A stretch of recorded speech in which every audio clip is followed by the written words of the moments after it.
Cricket वर्तुळातून एक मोठी बातमी समोर आली आहे. भारताच्या एका क्रिकेटरच्या हेल्मेटवर पॅलेस्टाईनचा झेंडा असल्याचा प्रकार समोर आला आहे. या घटनेनंतर मोठा वाद देखील पेटला आहे. नेमका कोणता खेळाडू आहे हे जाणून घेण्यापूर्वी तुम्ही चॅनलवर नवीन असाल तर चॅनलला सबस्क्राईब करून घ्या. तसेच पोलिसांनी या प्रकरणाची चौकशी सुरू केलेली आहे. या घटनेचं गांभीर्य लक्षात घेऊन फुरकान भटला भविष्यात लीगमध्ये सहभागी होण्यास बंदी घालण्याचा निर्णय घेण्यात आला आहे. त्यामुळे एकच खळबळ माजली आहे. मिळालेल्या माहितीनुसार फुरकान भट असे या खेळाडूचे नाव आहे.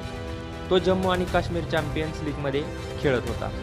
यावेळी फुरकानच्या हेल्मेटवर पॅलेस्टाईनचा ध्वज असा दिसला, ज्यामुळे खळबळ उडाली. या घटनेनंतर जम्मू आणि काश्मीर पोलिसांनी चौकशी सुरू केली. संघाचे आयोजक जाहिद भट यांनी आपल्याला या घटनेची माहिती नव्हती अशी माहिती फोनद्वारे पोलिसांना त्यांनी दिलेली आहे. या घटनेनंतर पोलिसांनी फुरकान भटची चौकशी सुरू केली आहे. हा सामना जम्मूमधील केसी स्पोर्ट्स क्लबमध्ये झाला. पोलीस सध्या या प्रकरणाची चौकशी करत आहे. सूत्रांनी दिलेल्या माहितीनुसार फुरकान भटला जम्मू आणि काश्मीर पोलिसांनी चौकशीसाठी बोलावले आहे. सामन्यादरम्यान अशा चिन्हांचा वापर करण्यामागील हेतू आणि आयोजकांकडून परवानगी घेण्यात आली होती का हे शोधण्याचा प्रयत्न देखील सध्या पोलीस करत आहे. कोण आहे हा फुरकान भट ते बघा.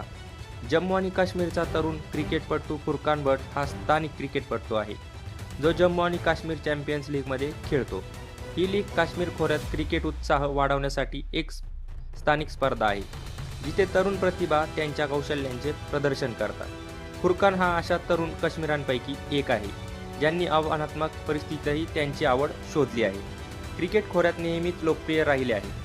परवेज रसूल आणि उमरान मलिक सारखे खेळाडू येथून उदयास आले आहे आणि राष्ट्रीय स्तरावर चमकले देखील आहे.